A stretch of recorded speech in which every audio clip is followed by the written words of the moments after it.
All right, everyone. So good afternoon and welcome to episode 3 of season 2 of Living in the Texas Hill Country.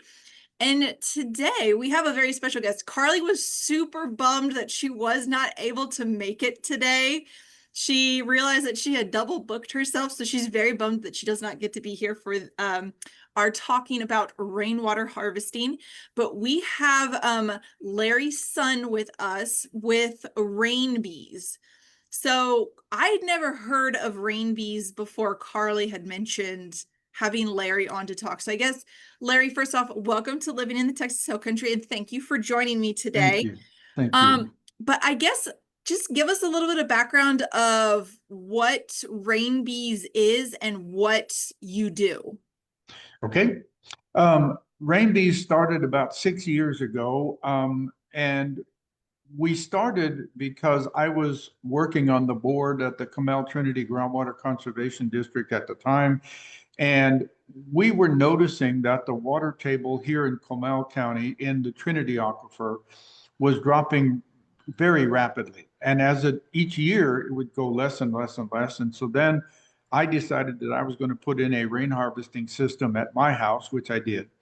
And then I met another guy who had a rain harvesting system, Dr. Stephen Granger, and we kind of partnered up during COVID. And from that point, uh, we have evolved a little bit from being only rainwater harvesting consultants to being more of three things that we do. One, we deliver a lot of classes throughout the greater central Texas area, and they will go anything from the status of the aquifers to rain harvesting to composting in your garden to wicking gardens to pruning trees. So we have this very wide range of about 18 different courses that we teach.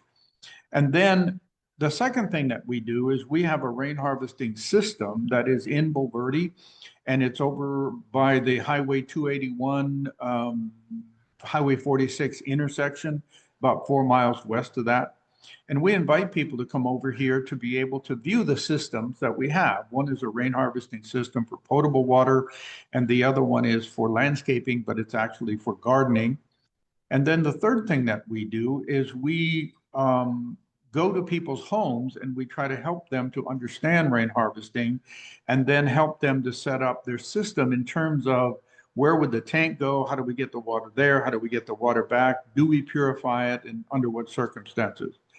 And we do that as the outreach program for the Comal Trinity Groundwater Conservation District and also for Comal Master Gardeners. So our services are absolutely free. There's no charge. We don't sell anything. We don't try to get people to buy anything, and we don't push anything. So we just try to talk to people so that they understand it. And that's kind of what I'm hoping we can do a little bit with you and your podcast. So thank you for inviting me. Oh, yes, absolutely. So it sounds like you pretty well dove into the deep end during COVID, which I think just about everyone can kind of relate that during COVID, people took deep, deep dives into places that at least rainwater harvesting was related to what you were doing. You were still, it's water related, but it sounds like did you ever expect to sort of follow this path of rainwater harvesting? No, not till I met Stephen. Yeah, and I wanted a rain harvesting system because I could see that it was dropping rapidly here in Comal County.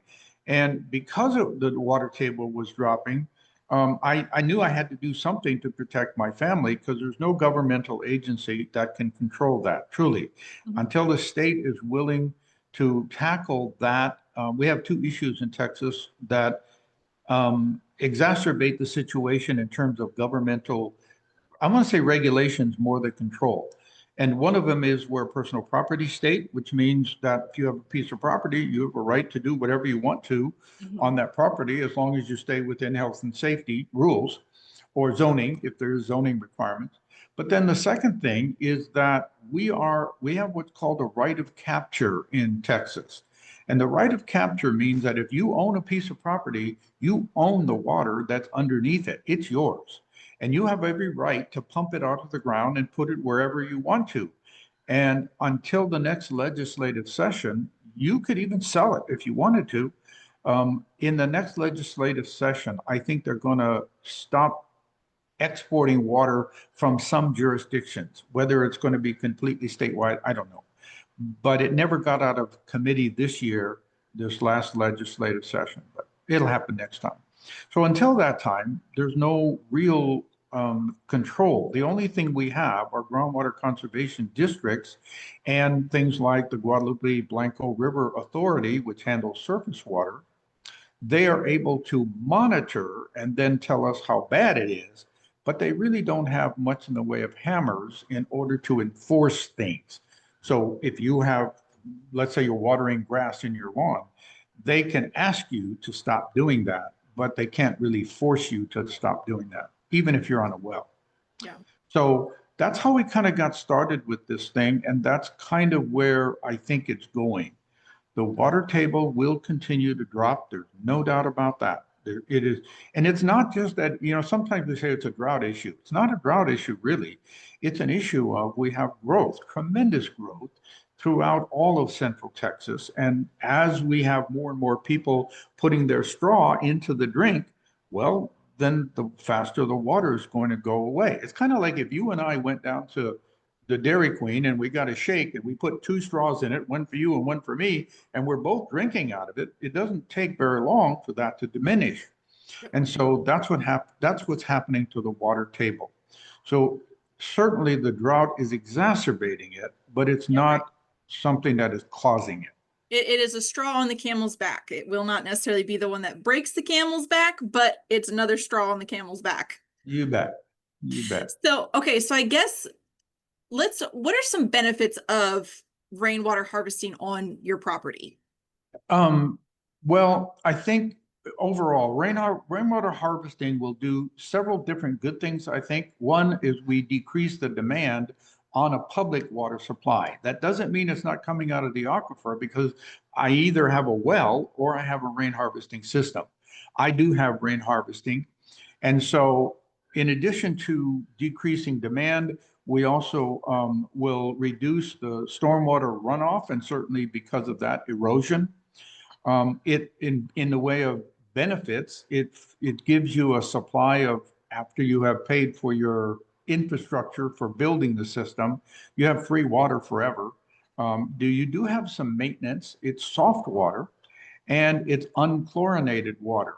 And so for the most part, if we did it frequently and we did it a lot, then people would have that soft water available. Then, of course, you don't need a water softener, so you don't have to use the salt there either. So the general benefits of it, I think, are well worth the time, if you will, for you to have it.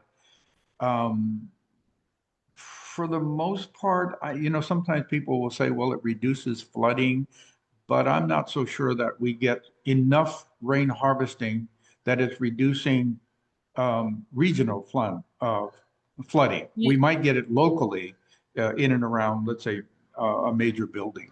So you would need, if it were to have more of a large scale effect, we would need a lot more people to actually harvest that rainwater to potentially see some sort of an effect on the flooding, is what you're saying. Yeah, in our area here in the greater Bulverde area, we have the Lewis Creek, and Lewis Creek in a major flood event, it's always going to flood out. So in order to stop that in a major storm event, it would be very difficult. But I think just because there's not enough people to make a big enough impact. But I think that there's another element of rain harvesting that we sometimes forget. And that is that when the rain falls, the rain hits the ground, about 50% of it in rural areas will soak into the aquifer. Once we build and we put in streets and houses and so on, well, then only about 15% goes into the aquifer, or I should say goes into the ground. But the upshot of that is that if I collect the rain, instead of that washing off or being used by, let's say, trees and bushes and so on, grass, I release it slowly so that when I use the water, it is actually feeding the aquifer. So by me releasing it slowly over time, then we are actually building on the aquifer instead of taking from the aquifer. To me, that's the most important element about it. Some people will say, well, yeah, but what does it really do? Well, if you have captured the water and you release it a little bit at a time, which is what you do when you use it, then you're actually feeding the aquifer. And there are other ways of feeding the aquifer, though. I mean, there's what's called rain gardens, or sometimes I call them prairie ponds. A prairie pond is nothing more than a very large rain garden where you collect water in some sort of a basin, basically, and then you let it sink into the aquifer. And a rain garden is when you have water that flows across your property, and you might dam it up in a couple of places to just slow it down. Not so much to make a lake or a stock pond, but you just slow it down. And if you slow it down, then that soaks into the aquifer along the way. So Gotcha. those are the kind of like the benefits, if you will, about the rain harvesting. So you kind of just talked about, like rain gardens. What are some other different types of, because would you consider a rain garden a type of rainwater harvesting or not really? Yes. When we talk about rain harvesting systems, there are several different, I want to say, there are two different major methods. There's probably a third. And the first one is that it's a what I call an active method of collecting water. That's where you collect it, you put it in a storage tank, and you use it in some way throughout your property. There's also a passive way of collecting it, which would be directing it to things like landscape or rain gardens, as an example. And so those components come off of three different ways. One way would be from a roof catchment system, any kind of a roof. And by the way, any roof is okay for rain harvesting. It does not have to be, I should say, any roof except wood shakes. Years ago, people used wood shakes. You can't do it off of wood shakes, but you can do it off of even asphalt shingles. However, the Texas Water Development Board says that you should not use it for potable purposes for 5 to 7 years off of a new asphalt shingle roof. Any other roof, you can use it immediately. So there's the roof catchment system. The second one would be what I would call surface runoff systems. Those are systems that are pretty much ground level. The water comes down a downspout, maybe goes into a swale, and then goes into a rain garden or downstream somewhere. And the third would be a subsurface drainage process that is meant for infiltration, feeding the aquifer. So those are the three different kinds of systems. And um, when we do rain harvesting, all we're trying to do is collect it, store it, and then sometimes purify it.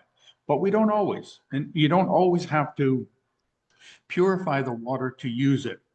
And an example of that would be, let's suppose that in the system that we have in Bulverde, as an example, we have a potable water system that must be filtered, and it must help go through that. And if you like, I can talk about what that is and how that happened. But then if I were sending it to animals, whether they are animals that are household or whether they are horses and cows and pigs or whatever, it does not have to be filtered at all. If you think about it, they will drink a muddy puddle and it's They just do. They fine. drink some pretty nasty water. Yeah. And so when we're talking about the different kinds of water that you would use, if you're using it for landscaping purposes, maybe a garden or rose bushes or something like that, it does not need to be filtered. We filter the water for potable purposes only because once the water hits something, it picks up contaminants. If the water is just in the air and you go out there, open your mouth and catch it, it's You're pure good. water. It's good stuff. But once it hits something, then it picks up contaminants. That'd be anything from silt that floats in the air, dust, to a bird poops up there, or maybe a squirrel pees up there. And if that happens, then that contaminant picks up into your water. So the filtration that we do for potable purposes is to get rid of those contaminants that we have. And that system is really a very simple system. You know, if I say a well, everybody knows what a well is. Yeah. But if I say rain harvesting, it's kind of like it's out there somewhere. But the reality of it is it's a pretty simplistic process, because once you have collected the water, then you send it through a 20 micron filter. This is a sediment filter. then a 5 micron filter. And a micron, by the way, if you take one hair is 70 micron. So a 20 micron is like a fourth of a hair. And then it goes to 5 micron.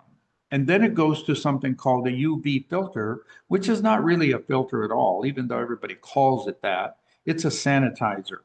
And inside of it is a UV light. And the UV light is projected against the water. So when it's there and the water is swirling around the light bulb, if any germs are in there, any pathogens at all, then they are rendered inert. It does not kill them. It does not take them out. It only makes them unable to reproduce. And because they can't reproduce, Okay. they can't harm us. So when the water is going through the water purification system, that's all there is. There's the 20 micron, the 5 micron, and the UV filter. And then after that, the water that comes out there is more pure than you would get from a public water supply. I mean, even your well. And so part of the mission that we have as rain bees is just to try to let people know that rain harvesting is complex, but it's not complicated. Yeah. I mean, they're just complex because of a bunch of different little parts that go together to make it happen. But it certainly is not complicated at all. And uh, so when we talk about a rain harvesting system, the components really are centered around the tank itself. When you have a tank, you have some things that happen before the water gets into the tank. And then whenever it's in the tank, when there's a whole bunch of different kinds of tanks, then after it, there's some kind of sometimes filtration that's going to occur. Potable water, you'd have it go through the UV filters and the sediment filter. But if it's for animals, you don't need to filter it. Mhm. So typically, as we collect the water, the stuff that happens before it gets to the tank is that number one, we have the roof surface. Then we have from that the rain gutters, which are going to collect the water. And you want to have leaf guards on there because you want to stop the big sticks and leaves from getting into your system. Otherwise, it would contaminate the system even worse than the other parts, and you'd have to somehow get them out of there.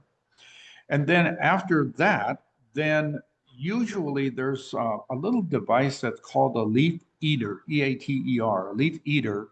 And it's a brand name, but the leaf eater is basically a window screen on a 45-degree angle. And so when the water hits it, the water will hit that. And if there's any particulate that got through the screen on your rain gutter, it just kind of washes it down forward, if you will. And then periodically, once a year, you clean that off.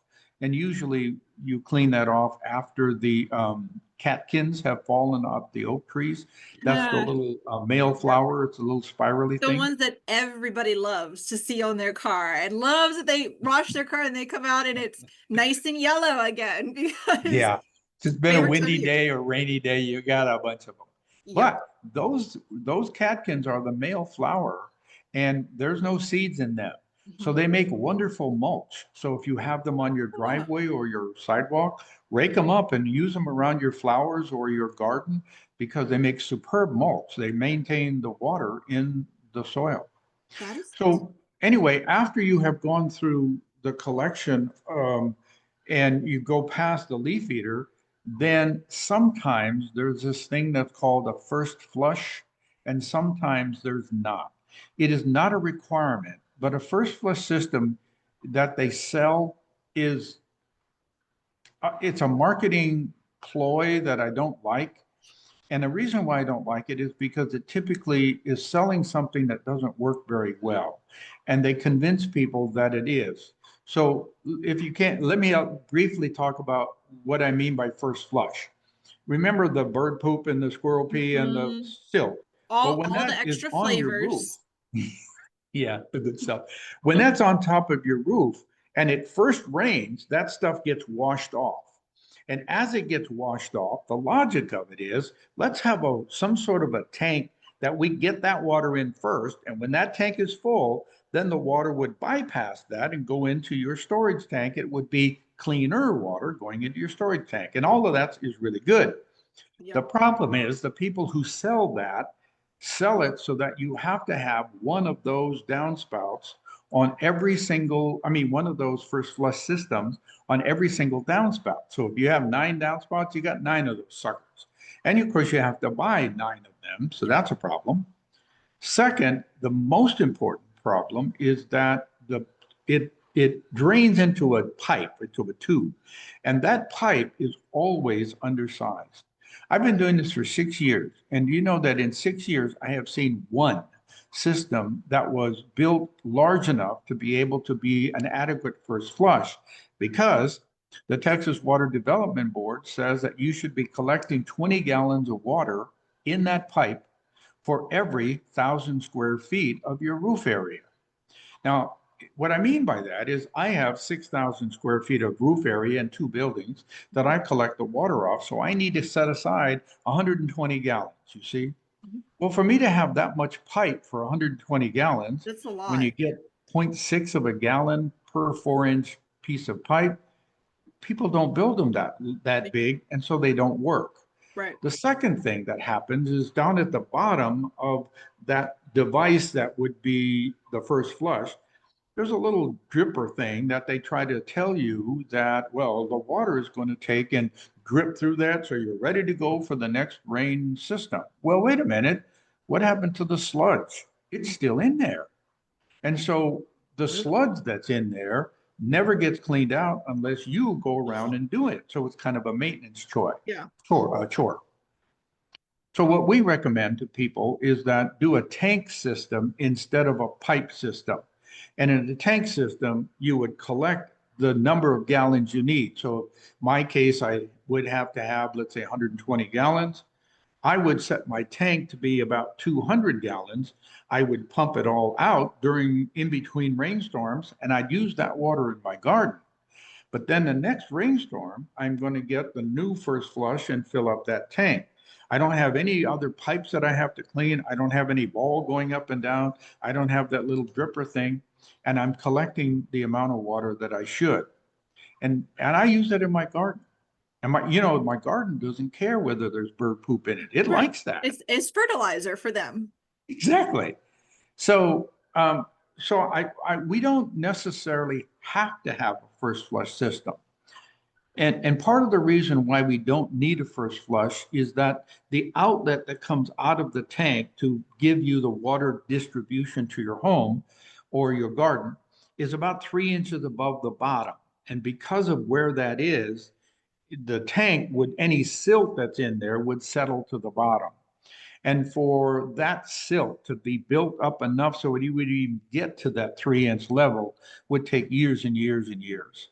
And so sometimes people choose not to put in a rain harvesting system with a first flush, and that's okay. My partner, Dr. Granger, he does not have a first flush on his system. I do have one on mine, and mine is the one that I was just referring to. So, and mine's a little bit different, only in size, not in terms of what it does. But if you think about the tank kind of system, you don't have any maintenance at all. You just, because I have a hose that's attached to the pump, which takes it over to the garden, so I don't have to filter it or anything, you see. Gotcha.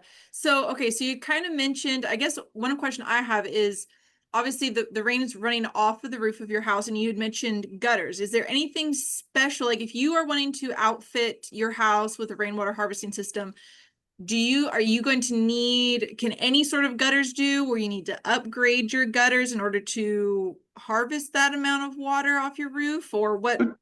Good question. Most of the time, we recommend, if it's new construction, we recommend that people get 6-inch gutters. And usually the K style of gutter are, you don't need the round bottom ones. It kind of looks like a capital K on the far end. Mhm. So they're called a K style. We usually recommend a 6-inch of those. But if somebody has an existing house that has 5-inch gutters, that will work okay too. You don't need to have any special gutters. And you also don't need any special leaf guard on top of them. There's an open weave that's kind of like, it's called expanded metal, and it kind of has holes in it that are maybe half the size of a dime. And those holes are okay. You do not need to have the microfiber kind of stuff. Sometimes when people are selling rain gutter systems, they will kind of upcharge or upsell the microfiber. They clog frequently, number I one, but bet. then secondarily, that you don't really need that because that screen that we have on the leaf eater is going to screen it down to a little less than a window screen. And the Gotcha. reason why I say that a little less than a window screen is that a window screen is I hate this. I hate this part because I have to give you another word and then I have to define Uh, the word. yeah. And it's called mesh. And mesh is a window screen is 18 mesh. And so if I had 1 inch square inside of there, if I had 18 Eight, fibers in both directions, that's 18 eight. mesh. Gotcha. That window screen that's on ours is about 21 mesh. Okay. And if you had a filter that was, let's say, going to be 60 micron, remember hair is 70 micron. If you had one that was going to be 60 micron that was in mesh, then it would be about 250 mesh, which would be 250 of those fibers in both directions. So Gotcha. apologize for that. Well, Sometimes, and you I have think to. that, You have to sometimes get a little jargony in order for it to make sense. yeah, I don't like to do that. And being a person who taught statistics, I think one of the confusing things about teaching statistics was all the different terms you had to learn rather than the concept. And so, anyway, the mesh and micron are pretty easy. There are charts that can get you back and forth. So, So if someone is going to look into a rainwater harvesting system, what are some things that they need to think about before they ever start to like buy anything, build anything? What are some things they need to start with first? um, well, when we go to somebody's house, Mhm. the first thing that we ask them is, what do you want to use the water for? And so once I can determine what they want to use the water for, then you can try to figure out what the demand is on their use of water. So here's an example. Let's suppose that I go to somebody's house and I say, all right, what do you want to use it for? And they say potable use only inside. I don't have a swimming pool. I don't have a garden. I only want to use it for potable water. Well, then I know that they're going to use 50 gallons per day per person in that household. So if there are three people in the house, I know that they're going to use 150 gallons per day for the family. And then if that's per day and I multiply that times 30 days, they're going to use 4,500 gallons of water per month. So then the big question, and the reason why we start with that is because the question comes about how big a tank do I need and how do I know how big a tank to get? Mhm. And here in Texas, in Middle Texas, we have never had longer than 87 days in succession with no rain whatsoever. And during that time, it happened in the early 1950s to 1959. That was the drought of record. And during that time, there was only one time when we had 87 days with no rain. So what we would say is have a 3 month supply. So now if you say I'm going to be 4,500 gallons for my family per month, multiply that times three, and that's 13,500 gallons. So we would recommend that you get a tank that's about 15,000 gallons of water.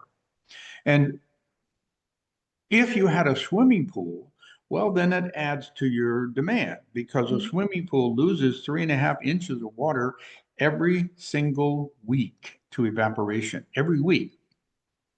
So to calculate that, all you have to do is get the square footage and you multiply that by a factor that is kind of a number that I think folks ought to remember. It's 0.62. And 6.2 is easy for me to remember because that's the year I graduated high school. And so You got a cheat code.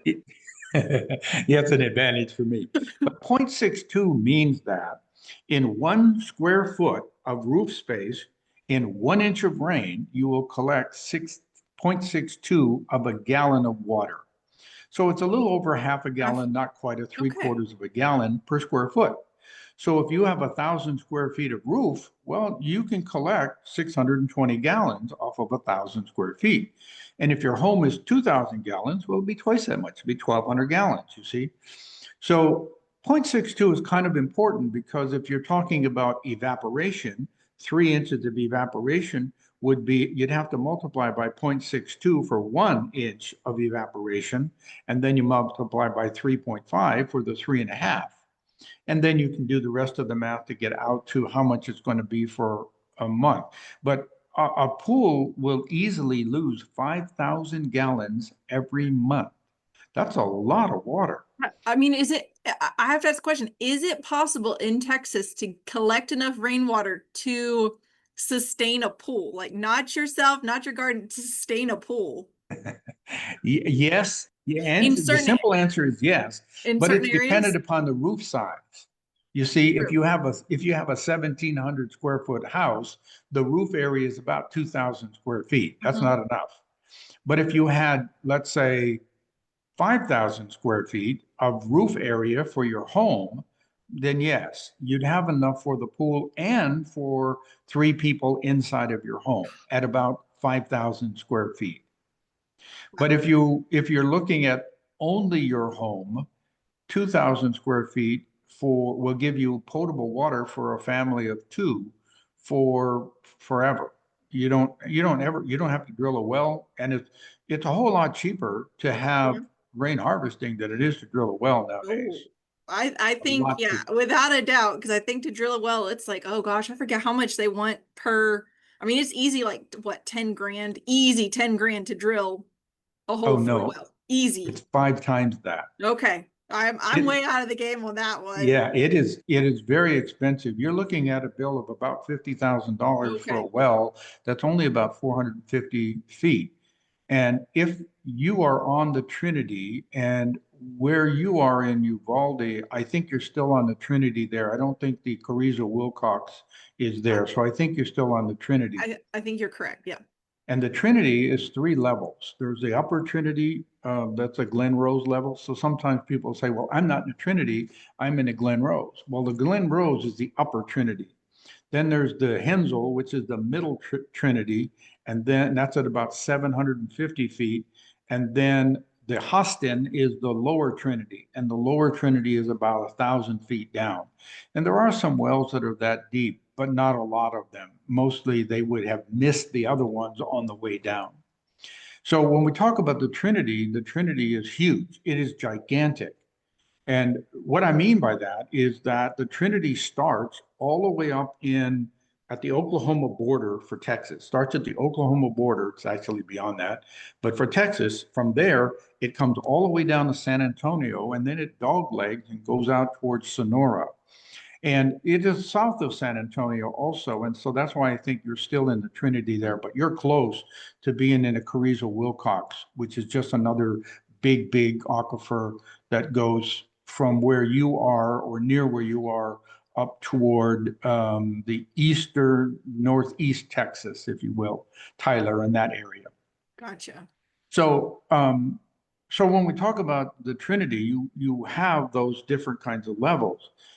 Here's the most difficult part for people to grab onto, and that is when we get rainfall and the rainfall hits the ground. Remember, I said about 50% in rural areas soaks into the ground, but that's for the most part used by native grasses and trees and various shrubs and bushes and so on. And only 4 to 5% of the water that hits the ground ever makes it to a pumpable state. 4 to 5%. And so the other kicker of it is it takes 2 to 3 years for it to get there. So the rainfall that we're getting today will not get to the Trinity Aquifer to the Glen Rose level, 450 feet, for 2 to 3 years from now. From now. And if it's going to go down to, let's say, the Hensel part or the Hostin, it might take 4 to 5 years for it to get there. And you see, what we're doing is we're pulling the water out of the aquifer faster than what it can go in. Because remember, I was telling you that with our buildup of commercial, we have more concrete, more roofs, and all of that water is running off. And in a way, that's not a bad thing. It's feeding the rivers. And if there is something like Canyon Lake, well, we're collecting some of that and holding it for flood control purposes, but it ends up going to the Gulf. Mhm. Only 15% of that water is now sinking into the landscape. And of that, 4 to 5% is what's going into the aquifer. That is, That's slightly depressing, Larry. I'm not gonna lie. when you think about it, it is kind of depressing because sometimes people say, well, when do you think the aquifer will recover? Yeah, Never. It will never. never recover. We had the hardest hit in the 1950s because of the drought of record, and it has never recovered, and it is never going to recover. So that means that you have to look at ways that you can conserve water. And I don't mean to be totally negative because I think we're making a lot of progress with the water situation we have. You might have known that the state legislature in the last session has allocated billions of dollars over the next 20 years to be able to use for the water problems that we have. Early on, the majority of that water has been allocated to cities that have antiquated infrastructure and leaky pipes. I And saw some that. of the cities lose 50% of the water that goes through their system. So that's one of the ways that the state is doing something about it, is they're trying to help cities to be able to stop the leaks. In addition to that, in a lot of the areas, we also have something called toilet to tap. And what that is that anything that goes into the sewage system in a jurisdiction that has a sewage treatment plant could then be purified into drinkable water and dumped right back into the system. And sometimes when I say that, people say, well, yuck. But if you think about it, the water that exists today At is some the point, only water that has ever been. mhm, at And the some water point, you it's drink been today, some nasty it, places. well, the water you drink today went through a Roman soldier way back when. It's the same Mhm. water, it's the same stuff. Yep. And so you're seeing toilet to tap. Here in Texas, the first city to do that was not Big Spring. Uh, Lost the name of the first one. The second one was El Paso, and the third was the Okay. Permian Basin. That's the Odessa, Midlands, Big Spring area. All of those areas Big just simply Wells? ran out of Was it water. Big Wells? Was it? Big Wells is kind No, of Big over that. Spring, big, Is it Big big, Spring? Okay. yeah. And but they literally ran out of water. So in order for them to have water, and I mean ran out of water. I mean they forecasted out that 18 months from now there's no water available. We're out of water. So then they had to do toilet to tap. But sometimes when I talk about that, people think that it's kind of a new thing. But Las Vegas has been doing it for 40 years. The Southern California area in and around Los Angeles, Orange County, Tampa, Florida does it. There are places in Michigan. And in our area here, Kerrville is about to do that. New Braunfels is about to do that. San Antonio is about to do that. Dallas and Fort Worth are now with their plans to do the same thing. So toilet to tap is going to be very common. And it's not really, people will have this yuck factor, but you got to get over that, folks, because it's going to be just as pure or more pure than the water you're getting out of your well. So that's one of the ways that we're dealing with it. And then, of course, the third way would be rain harvesting, Yeah. because then you have your own water supply.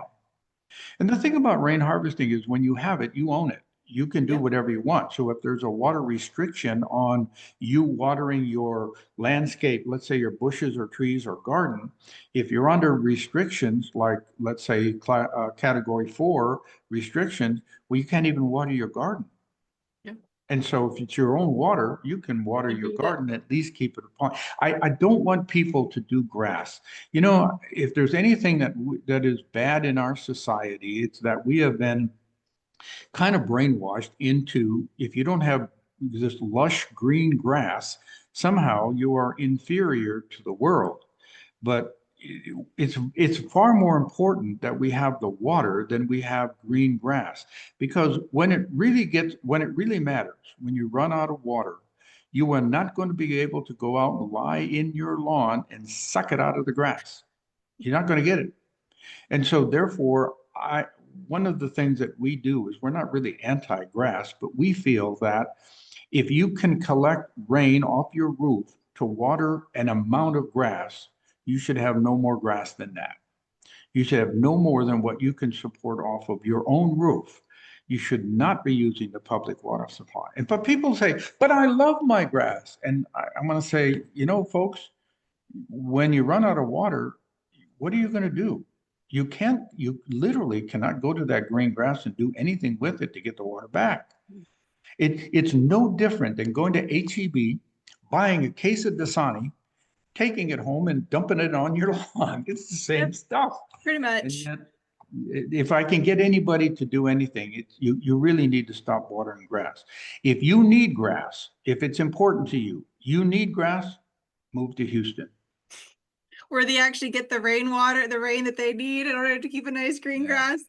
Go to Louisiana. They get Uh, a lot of rain. yeah, pretty much anywhere but Texas. Yeah, Texas is yeah. But okay, so we're approaching the 1 o'clock hour. I guess it's one of those things where, I mean, you have whole classes over rainwater harvesting, setting up a system.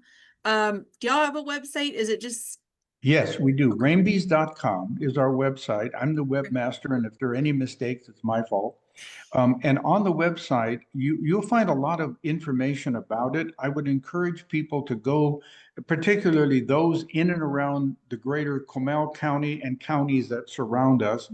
You want to go up to the top and go across the various links to where it says sources. Click on sources, and then you'll get three choices that you can make.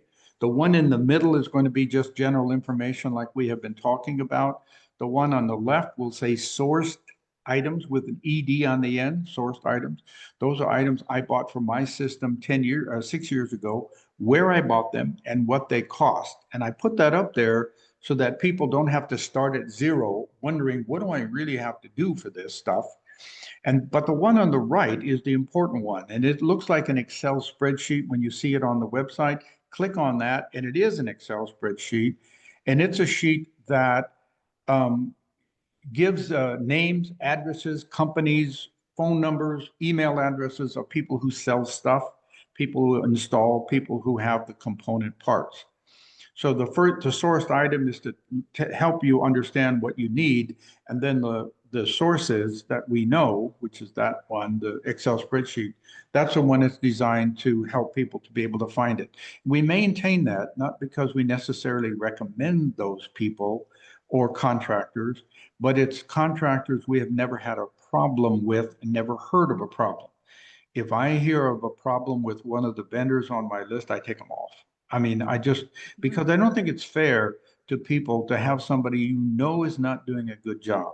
So I update that every quarter, and I take anybody off who has. And so far, I've really only taken off one contractor. And in his defense, he was a little bit older than I am. I'm 81 years old, and um, he bid a system that should have taken him 3 weeks. He bid 4 weeks. 4 months later, he was not done.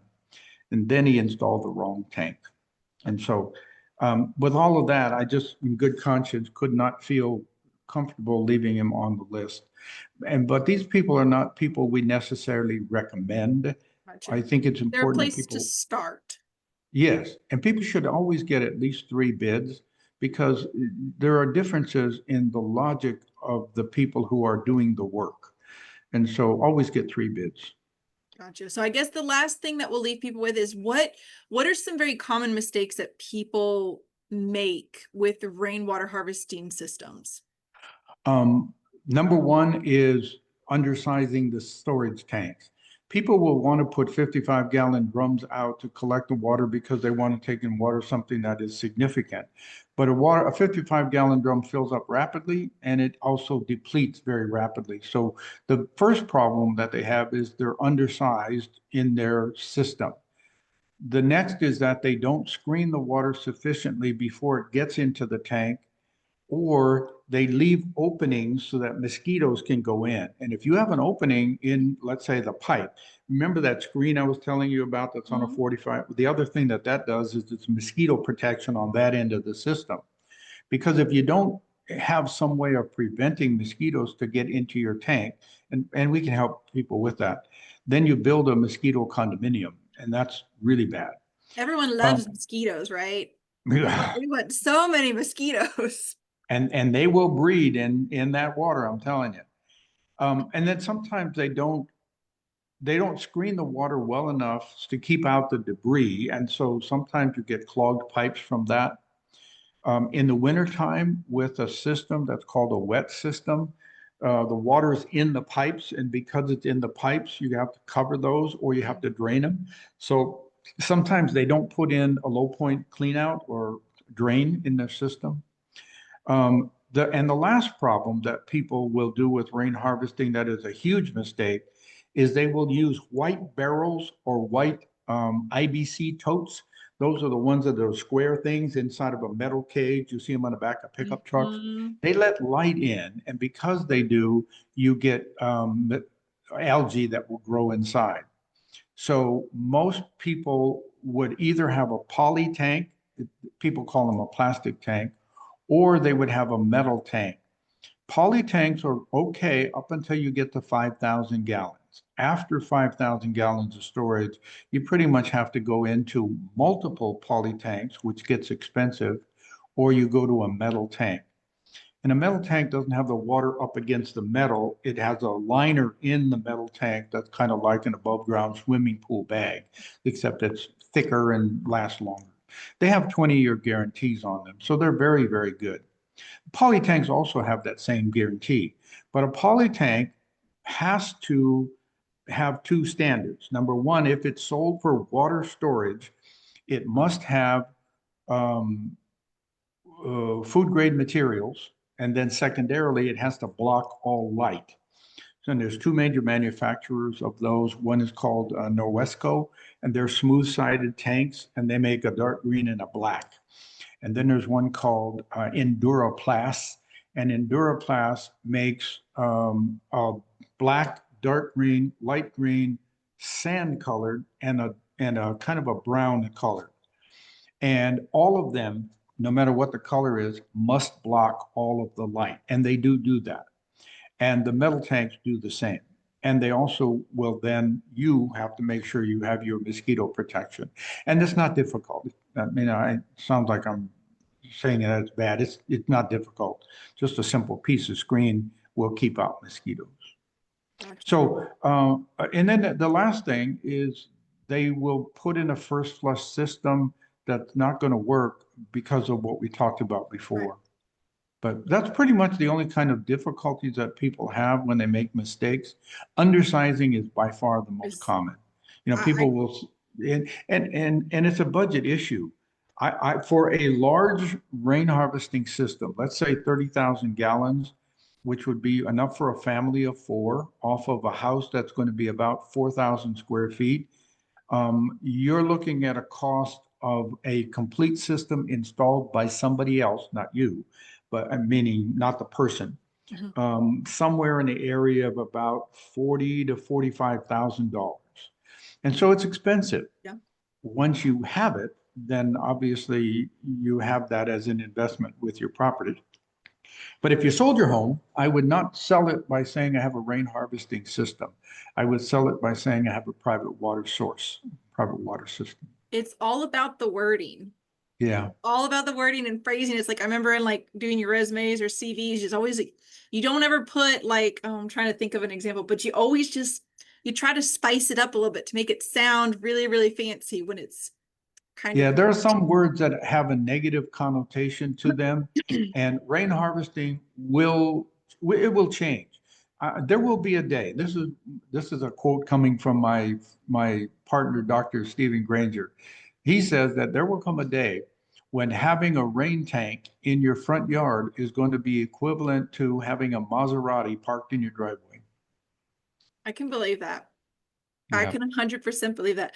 Well, Larry, thank you so much for coming on and speaking with us today.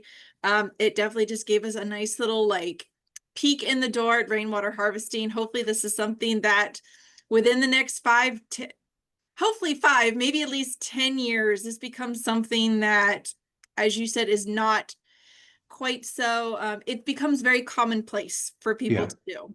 I For think they people, just need to understand it. yes, yes. But all right, everyone. Well, thank you so much for joining us today. We will see y'all next week, and we hope you have a great rest of your week. Bye, everyone. Bye-bye.